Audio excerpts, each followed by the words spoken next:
ဒီမှာလဲသုံးပြီးဟိုးမှာနည်းနည်းတော့မဟုတ်ဘူးကားတွေရော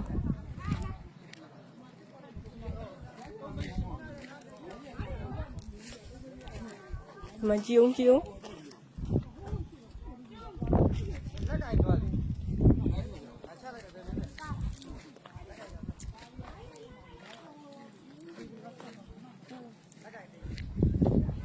အိုးရေတွေကိုထွက်လို့ကြည့်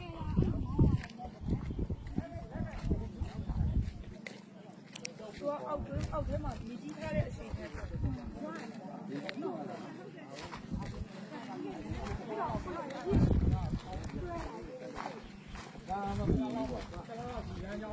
လားလောက်ကတော့ဟာဒီရစ်သားနဲ့ပြင်ဒီလမ်းတော့ယာယီပြင်ပါပါတော့ဒီနေသားကတော့လောက်နဲ့ပြင်ဆင်ရမှာအဲဆုံးပြင်ဆင်ရမှာတ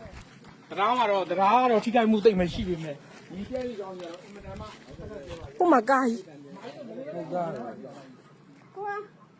ဟိုဘက်ဆက်သွားလို့မရတော့ရတော့ဘူးကူးကြမှာတော့ခင်ဗျားတို့ထုတ်ကြည့်နေအဲ့ဒါကြီးကိုကားတစ်စီးမှာ